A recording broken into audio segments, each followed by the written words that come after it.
तो स्वागत है। यदि आप भी देश की सेवा करना चाहते हैं, आर्मी में जाना चाहते हैं, यदि खास तौर से यदि आप जीडी की भर्ती देखना चाहते हैं तो आपके पास क्या क्या होना चाहिए। ठीक, आपकी पढ़ाई कितनी होनी चाहिए, लंबाई कितनी होनी चाहिए, उम्र कितनी होनी चाहिए, मेडिकल आपका क्या फिट होना चाहिए, एनसीसी सर्टिफिकेट लिए हैं तो उससे आपको क्या फ़ायदा हो सकता है, या आपके पास कौन कौन से डॉक्यूमेंट होना चाहिए। ठीक, तो आज की इस वीडियो में हम आपका सारा डाउट क्लियर कर देंगे कि आप दोबारा जीडी की भर्ती देख रहे हैं या पहली बार जीडी की भर्ती देख रहे हैं या आर्मी में आपका जाना सपना है, तो आपके पास क्या क्या होना चाहिए तो आप आर्मी में जा सकते हैं। यदि जो मैं बताने जा रहा हूँ ये चीज़ आपके पास नहीं है तो आप मत देखिए आर्मी की भर्ती, क्योंकि आपको छाड़ दिया जाएगा।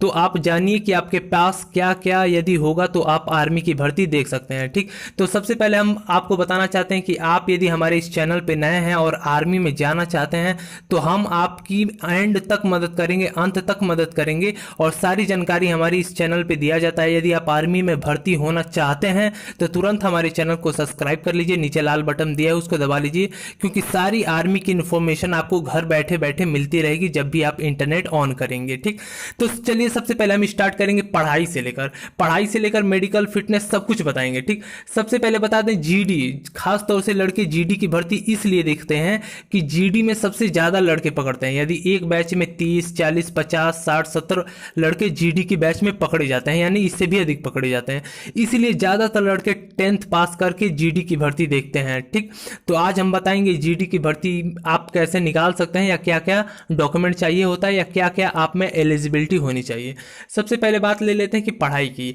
आप 10th पास होने चाहिए। ठीक, किसी भी बोर्ड से आप 10th पास होने चाहिए। अगर 10th पास हैं तो आपका 45% ऑल ओवर आपका परसेंटेज होना चाहिए। हर एक विषय में आपका 33% होना चाहिए। हर एक विषय में, हर एक सब्जेक्ट में आपका 33 से ऊपर नंबर होना चाहिए।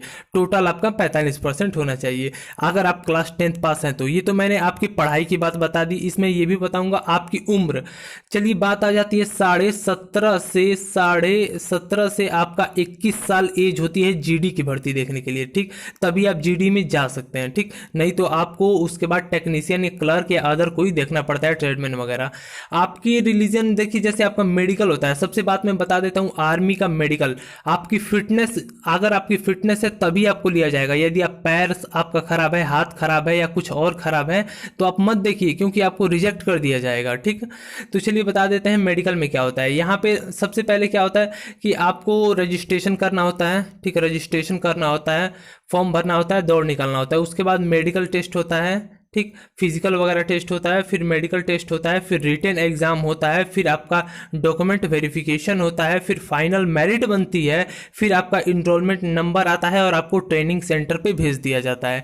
यहाँ तक आपको किसी ने नहीं बताया होगा कि आर्मी में जाते कैसे हैं, पहला स्टेप कौन सा है, दूसरा स्टेप कौन सा है, तीसरा स्टेप कौन सा है। तो मैंने आपको बता दिया, रजिस्ट्रेशन का पहला स्टेप हो गया, दूसरा फिजिकल निकालना रहता है, तीसरा मेडिकल होता है, चौथा आपका रिटन एग्जाम होता है, पांचवा डॉक्यूमेंट वेरिफिकेशन होता है, छठवां मेरिट लिस्ट बनती है, सातवां आपको सेंटर ट्रेनिंग पे भेज दिया जाता है। ठीक, तो चलिए उसके आगे अब बात कर लेते हैं फिटनेस की। जैसे कि मैंने आपको बताया क्या क्या आपका सही होना चाहिए। आपका फिटनेस यानी शरीर से आप स्वस्थ और तंदुरुस्त होने चाहिए।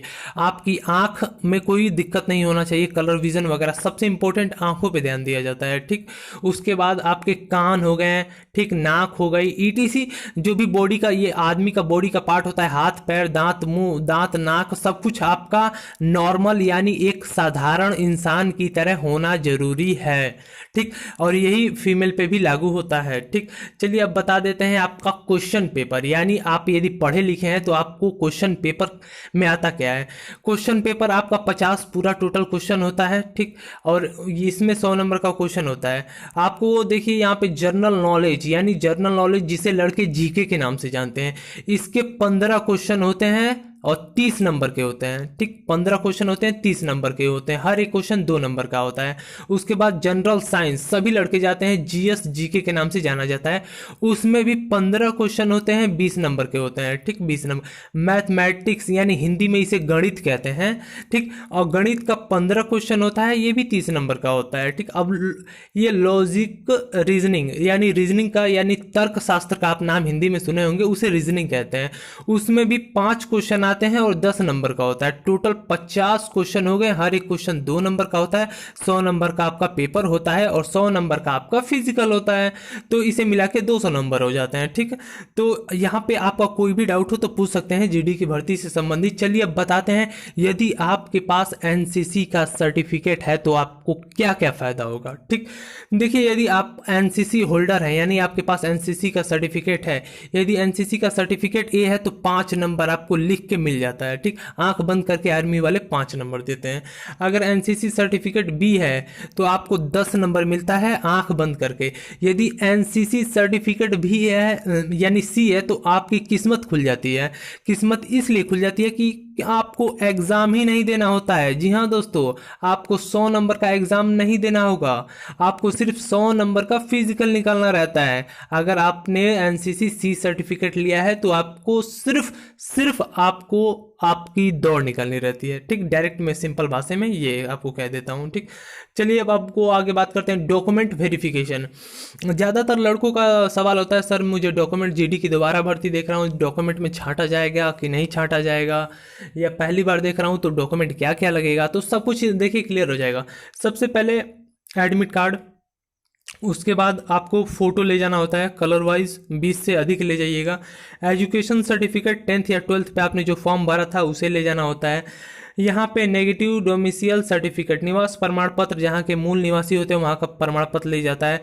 और ये आपकी जाति कास्ट सर्टिफिकेट लगता है। ठीक, ये तो हो गया, ये तो आप समझ गए, फोटो भी खींच सकते हैं। अगला देखिए रिलीजियन सर्टिफिकेट, यानी आपका रिलीजियन सर्टिफिकेट, धर्म से संबंधित सर्टिफिकेट, या आपके घर में कोई आर्मी वगैरह में है तो उसका सर्टिफिकेट भी लगा सकते हैं, उससे फ़ायदा मिलता है। स्कूल का कैरेक्टर सर्टिफिकेट, यानी जिस स्कूल से आप पढ़े होते हैं वहाँ से कैरेक्टर सर्टिफिकेट, लिविंग सर्टिफिकेट मिलता है वो, तो ये कैरेक्टर सर्टिफिकेट हो गया स्कूल को द्वारा या प्रधान के द्वारा भी लिखवाया जाता है, जो गाँव का प्रधान होता है। एनसीसी का सर्टिफिकेट यदि है तो बहुत अच्छा है। रिलीजियन सर्टिफिकेट, रिलेशन सर्टिफिकेट, यदि आपके पापा भैया आर्मी में है तो बहुत ही फायदा होगा।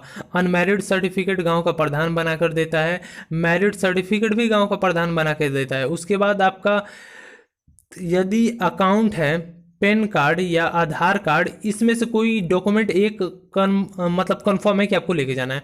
उसके बाद 14वां होता है एफिडेविट, जो आपको कचहरी, नोटरी जिसे हिंदी में कहते हैं नोटरी, वो आपको बनवा के लेके जाना होता है। ठीक, तो यहाँ तक मैंने आपको सब कुछ बता दिया, इसका फोटो भी आप खींच सकते हैं। और साथ ही साथ मैं आपको बता देना चाहता हूँ, अगर आपको आर्मी में जाना है तो जाने से कोई नहीं रोक सकता, क्योंकि हम आपके साथ हैं।